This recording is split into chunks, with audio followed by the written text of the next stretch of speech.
नमस्ते. आज आपण श्री परमज्योती भगवती भगवानांचा एक अद्भुत चमत्कार बघूया. माझे नाव दंडायुधपाणी असून मी आंडीपट्टी तेनी तमिळनाडू येथील रहिवासी आहे. 2 डिसेंबर 2025च्या सकाळी नेहमीप्रमाणे मी माझ्या दुकानात गेलो होतो. दुपारी 12च्या सुमारास घरी परतत असताना अचानक मला खूप थंडी वाजून हुडहुडी भरली. छातीत धडधडू लागले आणि खूप घाम येऊ लागला. कसाबसा मी घरी पोहोचलो. जेव्हा माझा रक्तदाब तपासला तेव्हा तो 180 आला. आम्ही तातडीने रुग्णालयात धाव घेतली. रुग्णालयात माझा रक्तदाब खूप जास्त असल्याने तो कमी करण्यासाठी डॉक्टरांनी मला एक इंजेक्शन दिले. थोड्याच वेळात मला उलट्या होऊ लागल्या. डॉक्टरांनी ECG केला, ज्यामध्ये काही चढ उतार दिसून आले आणि त्यांनी पुढील तपासणीसाठी इको करण्याचा सल्ला दिला. यासाठी आम्हाला तेनी येथील दुसऱ्या रुग्णालयात जावे लागणार होते. माझा मुलगा आणि सुनेने मला तातडीने तिथे नेले आणि आम्ही दुपारी 4च्या सुमारास तिथे पोहोचलो.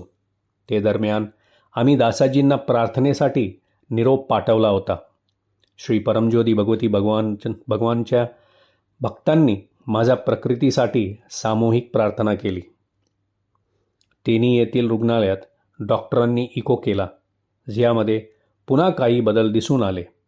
मला सतत उलट्या होत असल्याने त्यांनी MRI स्कॅन केला.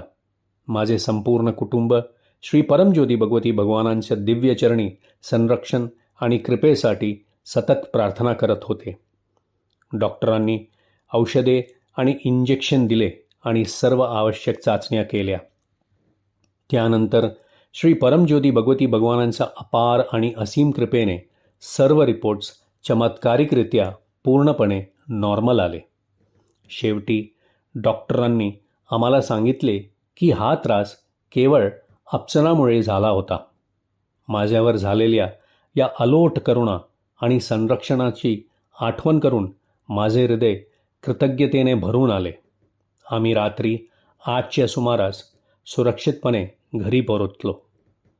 मला एका मोठ्या संकटातून वाचवल्याबद्दल आणि माझे जीवन दिव्य कृपा आणि संरक्षणाने आशीर्वादित केल्याबद्दल मी श्री परमज्योती भगवती भगवानांच्या दिव्यचरणी अंतःकरणापासून विनम्र प्रणाम आणि मनपूर्वक आभार व्यक्त करतो. जय बोलो रक्षक श्री परमज्योती भगवती भगवान की जय.